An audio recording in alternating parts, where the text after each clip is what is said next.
iHeartRadio presents Podversations, a weekly discussion with the biggest names and influencers in podcasting.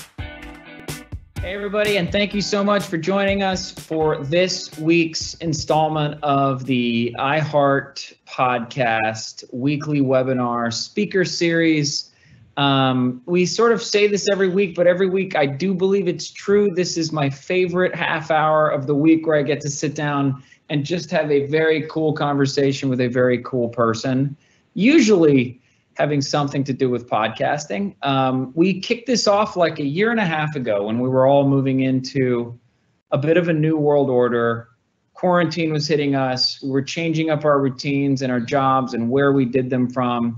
And we were trying to figure out a way to stay connected and keep talking to each other, especially about podcasting. And it's become a bit of a tradition for us at iHeart to do this every Thursday around noon Eastern.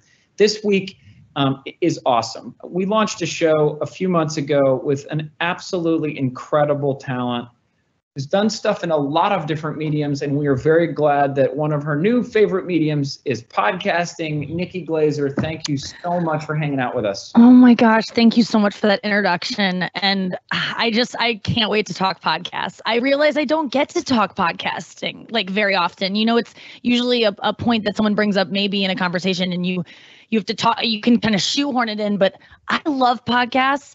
I love talking about podcasts, and podcasting, thank God for it. Like you said, really helped me during the pandemic deal with the fact that I wasn't getting attention on stage every night anymore, and I wasn't being able to articulate my feelings and my thoughts. So I am so grateful to have the Nikki Glaser podcast, which is a daily podcast I get to do. You guys didn't even want me to do it that wasn't your idea. That was mine. I think the offer would have been, I think the money would have been the same. Honestly, I like podcasting that much. And it's truly, I wouldn't have it any other way. And I really was right, because this show is something I want to do every day. And it was a show that I sought out to add to my life and make it something to look forward to, as opposed to dread, which is so much of my career. Well, not so much anymore, but like, there's always this dread when you're like doing a thing that you're scared to do. This is something I'm not scared to do. And I don't really want to seek out things that I'm scared to do anymore. Like, I know what I like. I've done things that intimidate me. I still want to challenge myself, but it's just a comfortable space to be in. Trust me. I think we all get to a point in our life when you move past that point of you're like, I should do things that make me afraid, and you move into a phase where you're like, nah, not so much anymore. Yeah, I'm tired of being afraid. That's motivated every decision in my life for 37 years. I'm such a scared person. People always think I'm so brave because of the things I say and the things I do, but the reason I do and say those things is because I'm so scared, and the only way to conquer them is to go to just jump into the pool. I do not gently go into a swimming pool when it's cold. I'm always like a jumper. So I just take wild swings to conquer my fears of, being unlikable. So I'll just say the most unlikable thing about myself. Let's just go all in. Or fears of being unlovable. Let's test that. I don't know. It's all fear-based. But yeah, it just feels so good to find a way to make this career work where it's driven by wanting fame initially. And now I'm driven by, having good conversations and getting people to think about things in different ways and learning how to think in different ways. And that's what podcasting now has done for me. It's so good. Where did that come from? To go way, way, way back, this predilection, this instinct, whatever it is, to jump in and say the thing that is the hardest, to be unlikable, unlovable, whatever word you want to put on. Yeah. Where do you think that came from? Is this something you clocked as a kid that you're like, whoa, I do things a little differently. I say things that other folks don't say. Yes. Very early on, I clocked that I had a dark sense of humor that did not fit the exterior of a little tiny blonde girl. And I got a lot of shame for it early on, as I don't blame anyone that shamed me, because I said some weird things that I literally blocked out some of them because they're so embarrassing that I would think something was funny, or, I remember once I'm saying that I could see an ice skater's dick through his leotard, which you could, and it deserved to be pointed out. And my mom was horrified that I said the word dick. And but it was just true. And so there were times where I was like, okay, that's not good to talk that way. And then I think I just got so angry at the idea that I couldn't talk that way. It just was like a tea kettle waiting to fucking go off. I was screeching to like let it out. And so when I finally discovered stand-up where you could just go and say whatever you want and people will like laugh, and that's some kind of form of acceptance. And it also makes me feel less alone to admit things that I think I'm only struggling with. And listen, sometimes you're the only one and you feel it in the room, and that's a weird feeling. But generally you're met with laughter, which means, oh yeah, me too. You know, so it's yeah. How did you end up on stage? That first time you walked up and said, okay, I'm going to give this a shot. Maybe this is the right way to get this stuff outside or out. How did that process happen? Did you know immediately like, oh my God, this is perfect? The second I got off stage, I mean, the first laugh, I was like, yep, I found it. Because I had been looking for I wanted to be like, I wanted to perform. I had that desire from the get-go, but I had tried everything. I tried acting. Wanted to be like, I was like, oh, I hope I just become a model. Like, this is 6th grade. I'm like, okay, these are the routes. You're a good singer, not really that good at singing or musically inclined. So I was like, okay, I'll be an actress. And then I was like, acting's boring and the people are boring. So by high school, I had like, I'm not going to be an actress. And then I was like, what the fuck am I going to do? And then I went freshman year of college. I was like really in the depths of an eating disorder that was on the brink of taking my life any moment. So because I didn't really have a reason to live. I was just like, what? I'm not good at anything. I have no reason. What am I going to be when I grow up? I don't want to be anything. You could be a teacher. Like the idea of that is just like, I was like, I knew it wasn't for me. So I was like, I guess I'll kill myself someday. Like literally thought that, because I'm like, I'm not talented enough to do what I really want to do, which is perform. But then people started telling me I should be a comedian. Like I just got goaded enough by my friends and people that say, you should be a stand-up comedian. And I never even thought about it. The second I like did a little bit of Googling on it, I was like, okay, yeah, I think I could do this. I wrote some jokes, performed them, and then literally like got off stage and called my dad crying. Like, I know what I want to do, like that moment. And I felt the same way when I first started doing radio. Like Craig Ferguson was the first person who had me on his Sirius show back in the day. And you know, I had done radio so much as a stand-up going into local stations and was always pretty good at it right away and comfortable on it. And I did Bob and Tom, which is a really like high stakes comedian radio, like that's like doing the Tonight Show of radio back in like the day, like that they set you up for bits and you really got to deliver and then you can be part of their crew. It's like, so I had these really like fun broadcast high stakes moments where I crushed on them. And then I started doing Craig Ferguson's radio show. And he was the one, like, I just need someone to be like, you are good at this. You should do this. And he was really encouraged me. And then I just pursued it. And I was like, yeah, I have the experience. I've been podcasting for years. I've always done it with a partner, been scared to do it on my own or really do it. And this opportunity to do the Nikki Glaser podcast is like the perfect timing because I was ready to I've logged my 10,000 hours easily, but I'm out to get 20,000 now. Like I want to only, this is something I can do the rest of my life, you know? The thing that I think is pretty consistent is edginess, being unafraid, which is why I think it's so interesting that you say a lot of what you're driven by is at least for the first, couple decades is fear. But I'm always really fascinated with folks that are this, to put it sort of plainly, outspoken, how you manage going too far, being afraid that somebody might cancel culture. Like, how do you process this in your head while also staying free on stage, in a podcast, on the radio?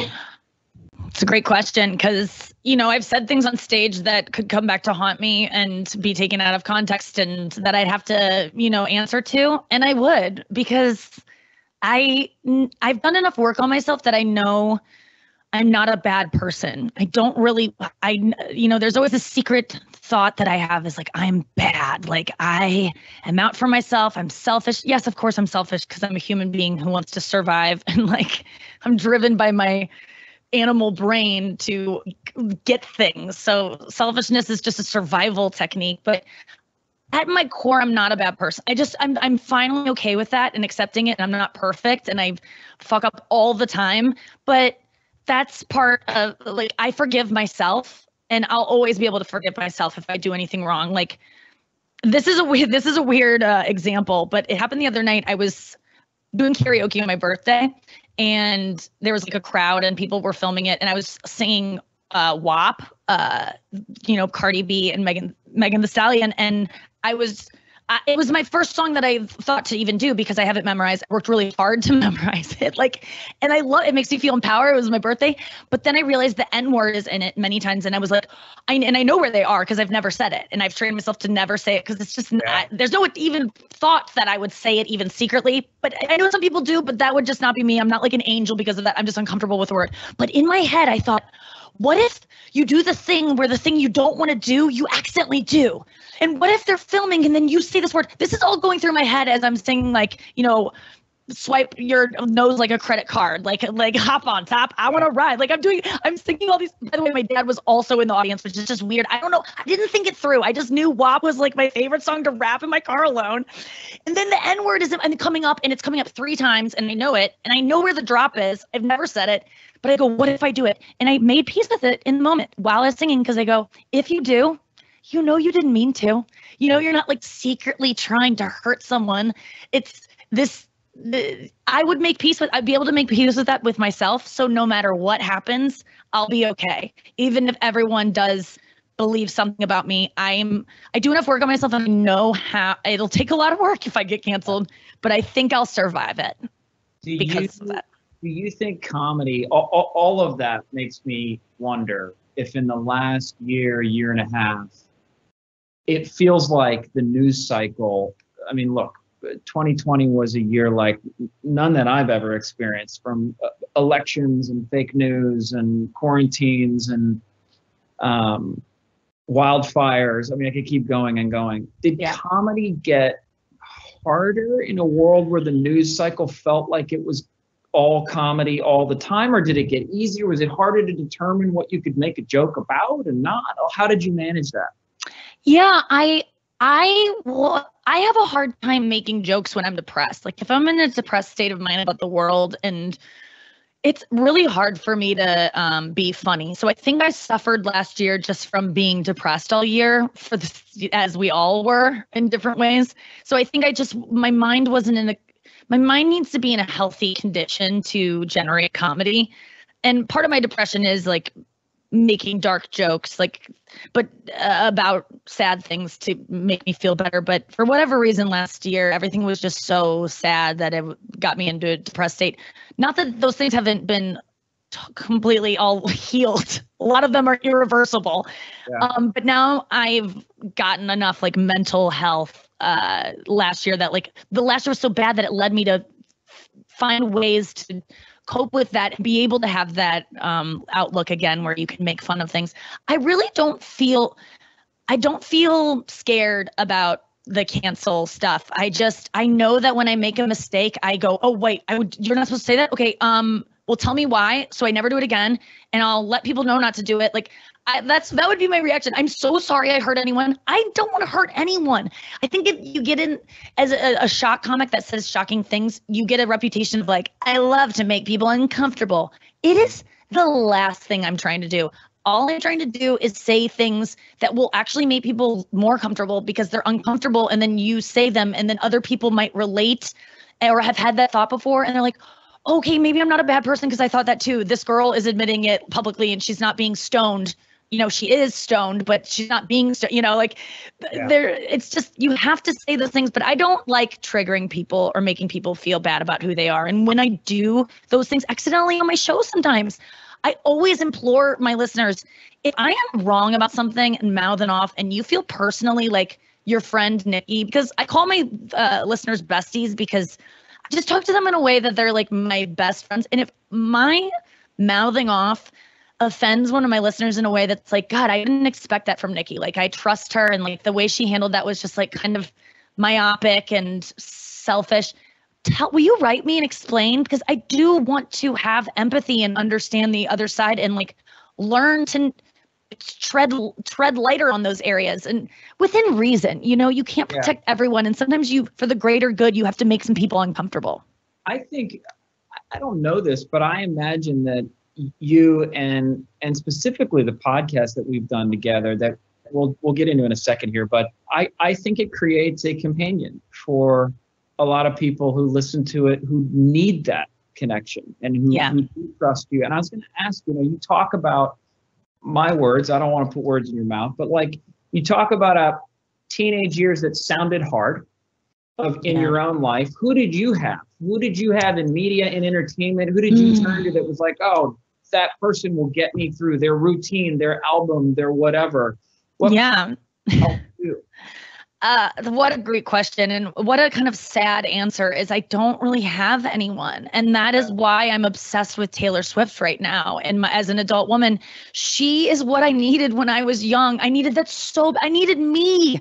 I am constantly trying to be the person that I needed, the voice, the celebrity that I could worship and want their life and realize that they were flawed. Because growing up in the, early 2000s and going through, adolescence, late 90s, early 2000s, you didn't get much like positive, like women were not very flawed back then, or at least I wasn't seeing it. I just didn't, maybe I wasn't seeking it out, but I guess like early influences in terms of like how you could just say anything and be embraced. I gotta say, like Eminem really was the moment I heard him say, "You don't want to fuck with Shady, 'cause Shady will fucking kill you." I laughed when he said it the first time I heard it, and then he laughs at the same time. I remember we laughed. He said he laughs after the line because it's such an absurd thing to say, and I thought it was so funny. And it was like, what? You can say this and be on the rate, like, and be a popular artist. So there were people like that. But in terms of like feeling like I had a friend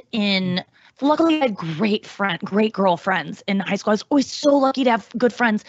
But I recognize that some people aren't so lucky, and that is really what I hope to offer. And I know that I do offer because I hear back of like, I feel like you're like my friend. And I'm like, I am. I mean, like, let's not go too wild with that because that can turn into stalkery things of like, I'm talking to you, like I like to, but I don't find it to be a bad feeling for my listeners to feel like they personally know me, because I feel like I personally know Taylor Swift, and that I would cry if I met her in trying to articulate how she's made me feel my feelings and feel nurtured and feel understood. Like I got all of that from her. And so I like to give that to people with obviously like a comedic take. I love the Eminem to Taylor Swift. I completely follow it and I get it. And Thank you. Love that Eminem reference, because you're right. It's like when he says that line, he is also working out how weird it is to say that line. It's all out there.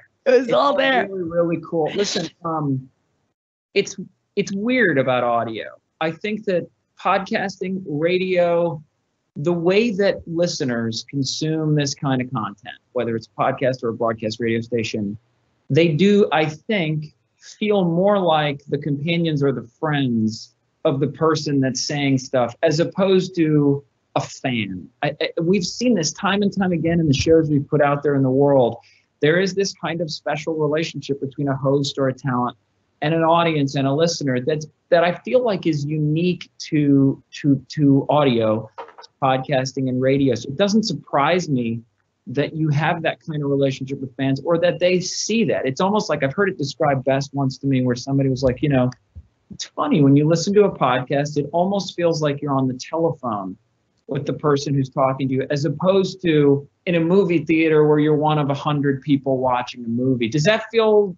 Yes, that resonate with you a little bit? I love that, because I feel that so often with the podcast that I listen to, is that you're over here, you're part of the conversation, you're at the table, and it's in your ear. It's such an intimate, like just in your, like voices in your ear, not music, but just voices. There's like a whispering, like you're in on this kind of quality to it.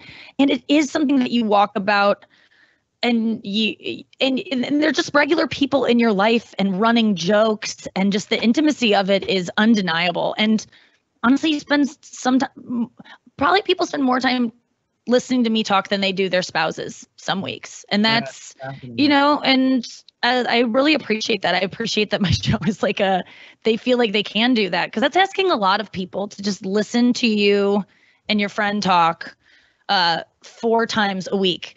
But you know what? I do that with the shows I love. That's what I wanted to recreate. I love the best part of my day when I was like a struggling open micer in LA, driving to work to go babysit for some kids. I loathed this baby. I loathed. And the mother would stay there the whole time. So it's like you could never really relax because the mom's just in the other room watching you. The best part of that day was driving and listening to like the morning zoo show that I felt like I was in on something like cool. And it was Adam Carolla and Danny Bonaducci and Teresa Strasser. It was like a very finite time that these three were together, but it was so fun. And I feel that way about Stern, and I feel that way about Bob and Tom, like all the shows that I've gone into over the years. I just love the morning zoo, and I don't think that only has to be on terrestrial radio. And so you've launched this incredible podcast with us to start to close this out. We have this podcast network at iHeart. We love this medium, right? You have a medium that now has 120 million Americans a month. 1 out of 3 people in the country are listening to podcasts a month. Wow. And you launched this show with us that we're really grateful for you to sort of do this partnership with us around the Nikki Glaser podcast. It's actually part of Will Ferrell's podcast network with iHeart called Big Money Players Network. What was that like to move into sort of under his general executive production in Big Money, not just iHeart, but Big Money Players? What was that like? I mean, getting asked to be a part of that umbrella of shows that is Will Ferrell's at the top of was like, he's just a comedy god. I don't even, it's wild to me. I share a credit with him. Like, it's like, you know what I mean? Like, it's like a thing we have in common with Will Ferrell. It's kind of a dream. It's like the Tom Hanks of comedy. Like, he's just like, incredible. You know what I mean? Everyone knows. I know so that was exactly just so cool to be asked to sit at the cool table. And then the other podcasts on it are all like the funniest people that I know in their shows, and the shows like Las Culturistas, like incredible. Is there a more fun show to be on or listen to? Like, I consume everything I'm obsessed. So just being amongst Jacqueline Novak and Kate Berlant, like Poog, is just it's a group of the funniest people. It's one of those times where you feel like imposter syndrome a little bit, but no, it's not. Like, there's people that are putting this group of shows together that have really good taste, and I'm so happy. I think it's at Big Money Players Network. You guys with Will Ferrell are building the funniest group of humans on the planet. Yes, just sort of all doing it through podcasting somehow as the excuse to exist, but it is absolutely phenomenal. Thank you so much. And I'm so grateful to be at iHeart. It was a decision that I did. The process of making this show, I was able to take my time. I was able to really be heard. I was able to be everything that I was promised has come through. And it's just been the best.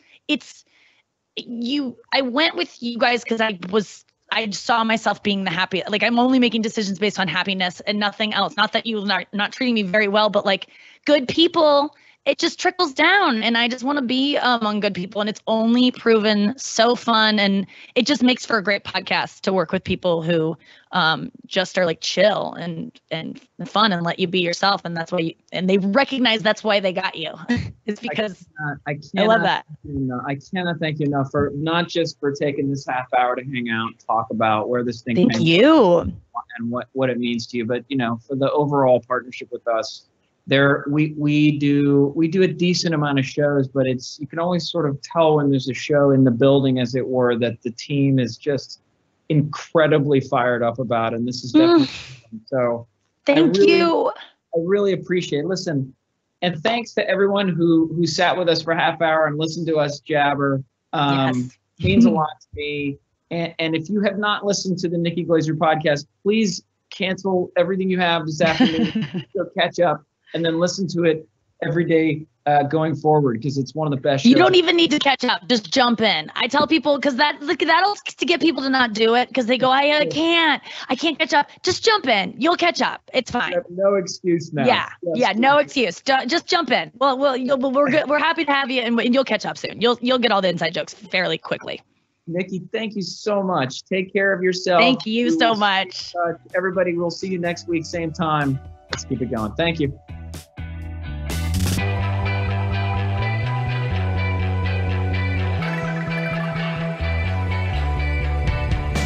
Podversations is a production of iHeartRadio. You can find more from the biggest names in podcasting on the iHeartRadio app or wherever you get your podcasts.